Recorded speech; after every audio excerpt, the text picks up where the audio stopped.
Well, happy May to everyone. I am up above about 2,000 meters, over 6,000 feet, as far up the road as I can get to Bow Summit right now on the Icefields Parkway. And you can see all the snow piled up around. This is May 5th right now. And I just thought I would take you for a drive. I'm in my camper van. I'm not holding the gimbal or the phone or anything. I just have it propped up on the dash. And so it does get a mind of its own. But I turned off here. They've been rebuilding the viewing platform for Peyto Lake. It's still not open yet. But I just wanted to experiment a little bit with driving this way. I'm going to go back onto Highway 93. I'm heading north to the Icefields. I'm going to be doing a tour up at the Icefields today. Then I'm going up to Jasper. But it is a beautiful, beautiful blue sky day. I've left behind the Bow Valley and the Bow River. That flows down from Bow Lake. If I turned right, I get down to Bow Lake, down to Lake Louise and Banff. But I'm turning north to Jasper. And that means from this summit up here, I will be heading down into the Messiah River system. Going past Waterfowls Lake. Gonna let one other vehicle come by. As you can see, it's a really, really busy day on the roads out here. And I'm going to make my way down this incredible hill. So this is the highest point on this road. And you'll see those hundreds of incredible mountain peaks out in the distance. And so I say I'm not going to touch the gimbal or the phone. I'm just going to let it make up its mind what it wants to look at. I brought my bicycle because I think maybe tomorrow I might park down to the bottom, cycle up here, and then turn around and get the thrill of riding down. So the speed limit on this road is 90 kilometers an hour, and we're in a national park, so I never speed. It's recommended 70 down here, and so that's about what we're doing right now. And it is just gorgeous. You see that the forests are predominantly pine forests, which of course is the vast majority of trees here. We do have a few stands of large trees higher up that are deciduous, and then lower down we get the aspen trees. Up in Jasper you can start to see a few of the birch. We're too high in elevation here for the birch. But this is the world famous Icefields Parkway, and along on the left hand side is where you see generally different glaciers. And again, I'm not going to handle the camera, so I won't really be able to show you. But looking down this valley, as all the snow is melting, it's making its way into the Messiah system, and then from the Messiah system it empties down into the North Saskatchewan. And the North Saskatchewan starts up at the Saskatchewan Glacier, which is way up really at the end of the valley we're looking up now. It is one of the 6 glaciers that flows off of the Columbia Icefields. So pretty spectacular. I have not seen a bear, not only today, but yet this season. They have just down the other side of this great pass, there's a bear closure. And that was, I believe, a mother denning. So they've just kept the area sealed off for her. I would expect she's awake. We've certainly had notices that they're all awake. So I would hope in the next couple of days maybe to see one of the bears. We have both grizzly and black bears here, of course, in the national parks. So I am in Banff National Park, the oldest, the first, most famous of the national parks in Canada. I'll be heading up to Jasper, which is just linked. Literally at the Icefields I enter Jasper, and Jasper's the largest of the 4 Rocky Mountain National Parks. That reddish hue in some of the rock that's come down. They do deal with landslides and avalanches on this road frequently. But the road does stay open all winter, and it's a very popular place for backcountry skiing.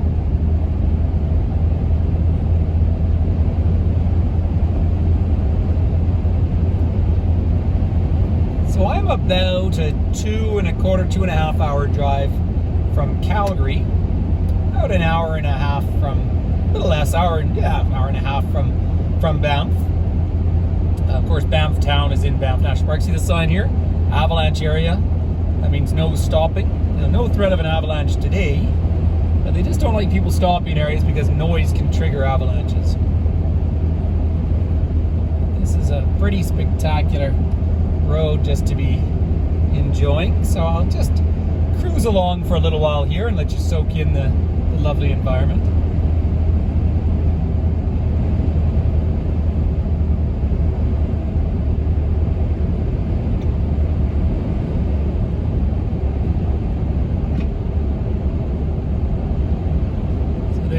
and avalanche area. So you could theoretically stop along here. Where we're going to head is right down to the bottom of the valley when we cross over the North Saskatchewan River. And you look down in towards House Pass. That was another route they could have, in fact, brought a train through, but instead the Bow Valley was chosen over Kicking Horse Pass. And then when I do get up to Jasper later today, that's where Canadian National runs through the Yellowhead Pass. But really, there's only a few east-west passes through these Rocky Mountains, which means the animals tend to move north-south. And there is an organization called Y2Y, Yukon to Yellowstone, that is doing its best to advocate for linking a whole series of parks all the way from, indeed, Yukon to the far north, Yellowstone to the south, which is really the front or eastern side of all of the mountains of the Western Cordillera. But these, indeed, are the Canadian Rockies, which start up in Yukon and end really at Glacier National Park down in Montana. And then, of course, the American Rockies take over, but that's more of a catch-all term. The American Rockies are quite a different formation because of mighty Yellowstone itself, which of course is a super volcano. Nothing's volcanic here. Good stable rock. It's made of limestone, so it's very, very porous. And really all of these incredible mountains were carved into the shapes you see by glaciation. Now when you do feel us bumping along the road every now and then, these are all frost heaves from the winter. The freeze and thaw is very, very rough on the roads. In fact, they're resurfacing parts of this road all the time, but winter just chews it up. We jokingly say in Canada there are two seasons, winter and construction. But we have a perfect bluebird day. It was about -1 in Banff this morning. Lake Louise, the lake, was maybe a couple of degrees below freezing. I'd say out in the sun it's probably above freezing now here. Jasper might well get up to 14 or 15 degrees today, so it should be gorgeous. And yes, I'm wearing shorts. It's funny, people always say, oh, you're used to the cold, and that's true, we are. But I will die of hypothermia just as quickly as anyone else. But I think we do learn to know how long we can tolerate the cold. The other reality is that it's very dry here in Alberta, so it's a very bearable cold and a bearable heat. One of our biggest concerns here is burning.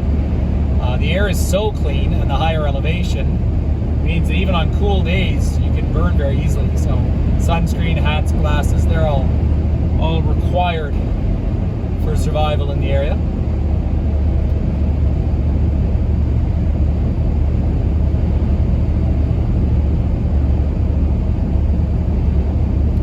Now if I didn't stop, it would take me about 45 minutes from here up to the Icefields, and then another hour and a quarter up to Jasper itself. But then from Jasper you can drive for about an hour to the gates, the east gates of the national park, and then you can turn north a little ways out and actually drive all the way up to the Alaska Highway, go into British Columbia, up into beautiful, beautiful Yukon, and all the way, of course, into Alaska itself. So we sometimes consider this road, 93 North, to be part of the Pan American Highway. And so you can start up in Alaska, or where I'd like to start now is Tuktoyaktuk, way up in the far north of Canada, in Canada's Arctic. You drive down to Nunavik, and then I'd love to continue all the way down to Ushuaia on Tierra del Fuego. Now, if you've ever been interested in that great trek, there's only one portion of the whole region, North and South America, where there's no road to this day, and that is called the Darien Gap, and that is in southern or eastern Panama, and it's the section between Panama and Colombia, and it is dense, dangerous jungle. I feel very fortunate I have been there before. It's well, I guess I have dense forest here, but it's about as different as you can get. It's, of course, sweltering hot. And that's the one section, so you have to ship your vehicle over to find a container that can take it over to South America. But right now, if I wanted to keep going north, It would take me about 30 hours to get up to Dawson City in the Yukon. And Dawson City was, of course, the Klondike Gold Rush. Now, no gold rush in here. This limestone is just too porous. The gold sinks way, way too deep. There was one gold rush in the Canadian Rockies in a place called Fraserville, down on the west slope, on, well, far south of here, 3 hours south.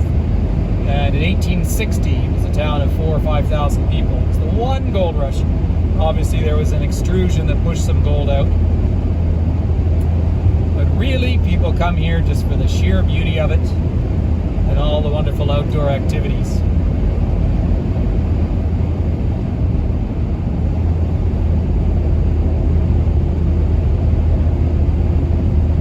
Now, this road was a make-work project in the 1930s. And was, well, it took them roughly 10 years to build it. It was a much longer journey up to Jasper back in those days.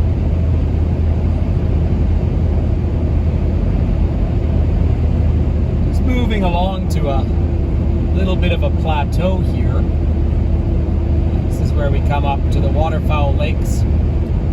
Now, the lakes are still mostly frozen, although even in the dead of winter, even the minus 40 days, you can usually see a little bit of water pouring out the far end of this lake. And that's because there's such a huge volume that's starting up at the Peyto Glacier through Peyto Lake. Peyto was Bill Peyto, one of the great wardens and mountain rangers of the area. P-E-Y-T-O. I will go and get a little video there in the summer. It's probably the most turquoise of all the lakes, but can't get into it right now, and moreover, it's still frozen, but it's famous for its colors. This is all runoff from snow and avalanche activity. We'll get down to waterfowl here, and I will, as long as it's safe to do so, I'll pull in for just a minute just to give you a view across the valley, and then we'll carry on to the last down portion. We make our way down towards the North Saskatchewan River. Oh, it is just a spectacular day out here. And I have been fortunate enough to be on this road many times in my life, but it never gets old. Do drink a lot of water and tea and so forth when I'm here, just because of the dry in the air, particularly when I'm giving tours. But it's a healthy environment. I see the vehicle that had pulled in front of us has come in as well. Oh, it's the first time the camera's tipped over a little bit, but let me just open the window for a second here. There is waterfowl lakes, and there's some glacial ice just up on the peak there. So a glacier is permanent ice, of course. Just have a look at those fabulous peaks. So I am due to do a tour in a little while, so I'm going to keep moving. Put you back over here and let this fella see if he's pulling out. I'm just going to turn the... Oh no, I think we're probably safe to go.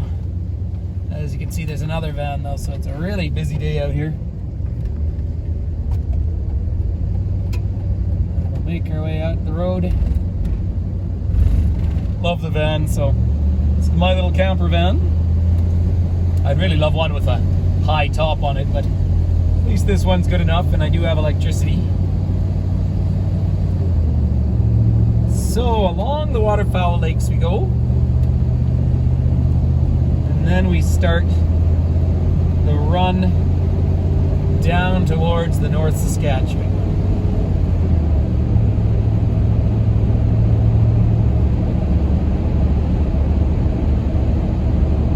So there's ice out on the lakes for about 6 months of the year, even 7 months. I wouldn't go walking on it now, but I certainly do walk on it in the middle of winter. And all of this water ends up flowing across the Canadian prairies and eventually out through the Saskatchewan River system and out into the Hudson's Bay. So it's all part of the Atlantic watershed. That's until we get up to the Icefields. And after the ice fields, there's the Sunwapta River and then the Athabasca. And they make their way north into the Arctic Ocean. And then just the other side of these mountains, on the western slope, is British Columbia. So that snow melts and flows down into the Columbia system, hence British Columbia, and out into the Pacific Ocean. So this is one of the important water apex environments on our continent. And I'm just on the east slope now of the Continental Divide.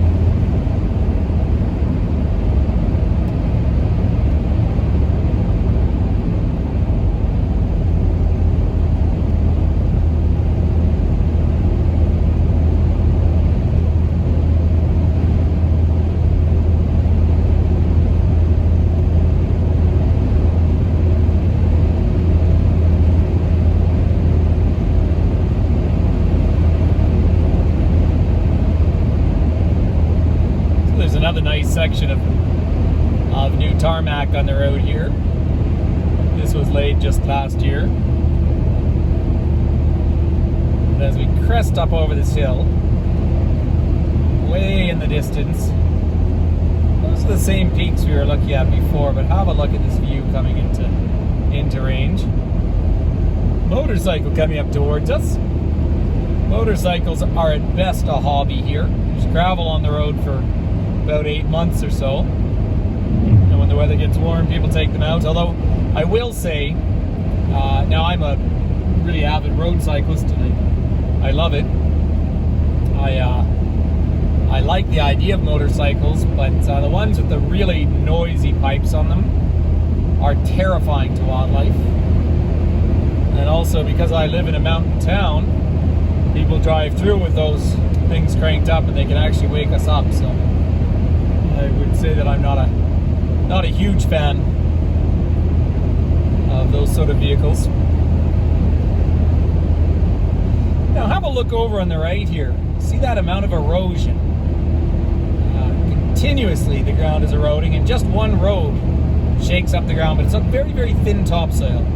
So all of these pine trees, these lodgepole pine and Douglas fir and so forth, don't have a very deep root system, and so they do well.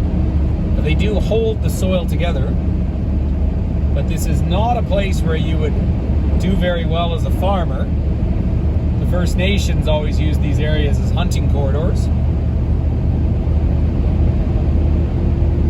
And absolutely there was human movement through here going back thousands of years. But very few people would have or could have stayed in these mountain valleys year-round. Of course, out in the prairies, the First Nations were able to live off bison, North American buffalo, and they have been reintroduced to Banff National Park. It's just a gorgeous scene of a road out in front of us here. If you fancy some time on the open road.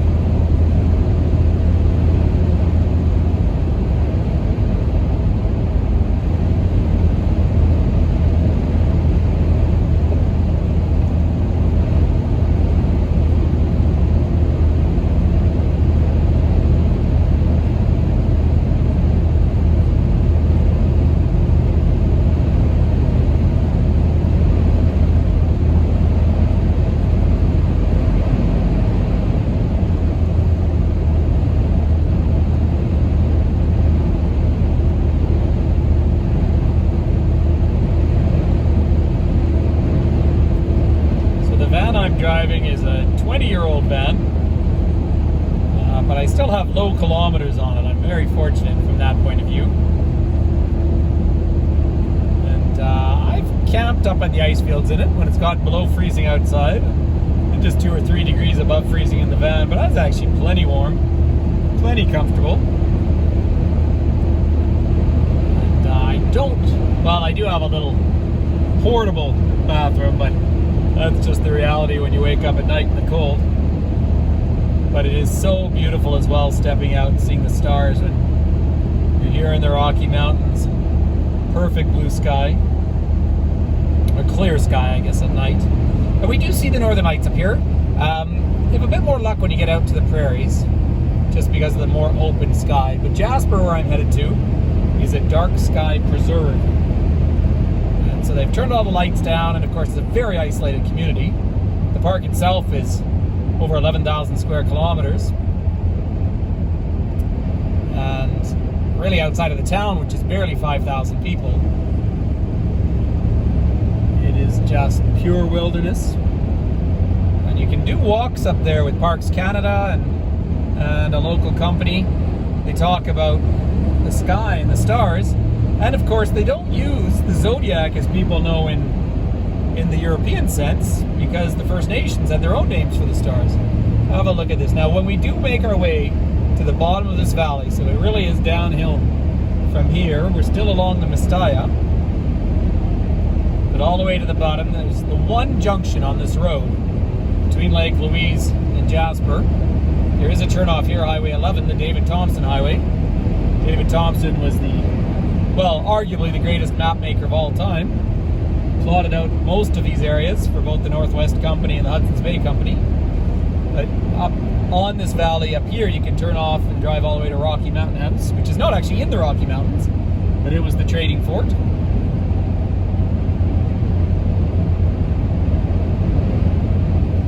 We are just cruising down. This is where I burnt up quite a lot of fuel climbing up the huge hill to Bow Summit.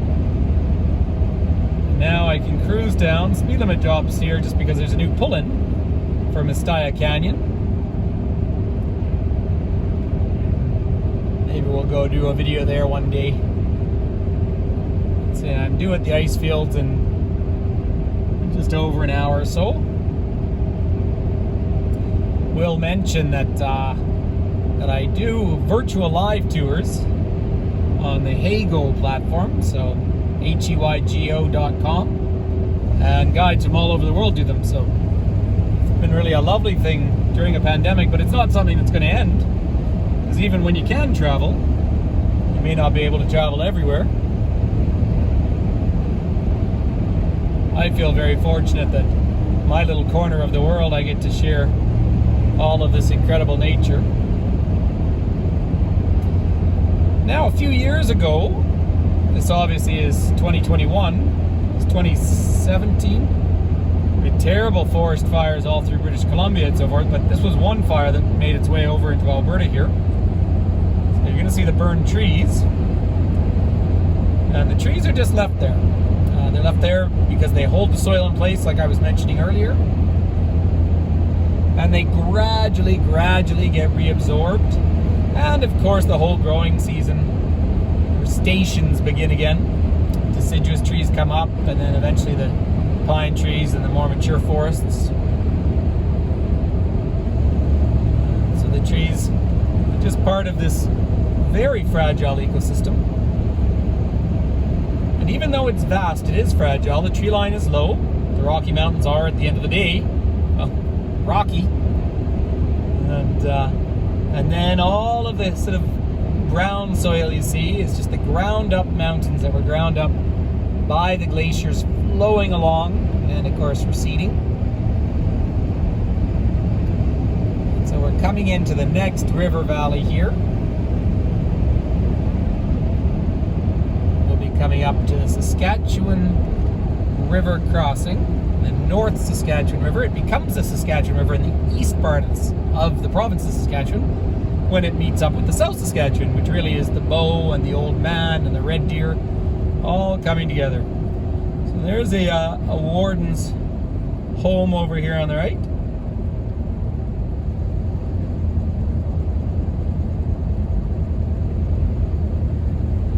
Here we are making our way over the North Saskatchewan. And the water is still quite low, but it'll start coming up as the melt is coming on. So if you have the energy, just stay with me for a couple of more minutes. There's the old road, by the way, over to the right, built by hand. Shows that's, well, 90 years or so, and it's only now kind of recovering. So goes to show it's They say tread lightly, or as we say in the mountains here, take nothing but photos, leave nothing but footprints. So I'm gonna pull in up at the crossing up here. It's a safe place for me to turn the camera off and take down the gimbal. But thank you for joining me for this drive down the hill. I hope everyone enjoyed it. There's the sign for Rocky Mountain House. And so often in the winter here, this road can close because of avalanche control. If you were to drive out to Red Deer though, it's a good 3 hours to get out there from here. Red Deer is the city in the middle of the province, almost exactly halfway between Calgary and Edmonton. So we're sticking to the 93 North.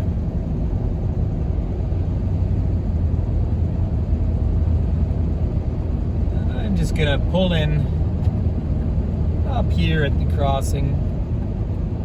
Little hotel here. Really nice food, incidentally, at this place. Only opens in the summer. Yeah. Interesting that the fuel is open, but this road is still closed. So there we are, and I'll just finish off with an image, hopefully, of the Canada flag right there. The wind's not really catching it, but there we go. So I would like to thank everyone for joining me. Fun to do these on trips. So I'm Patrick Toomey Travel, Toomey Tours. So keep in touch. Thank you. Take care, everyone. Enjoy the mountain views.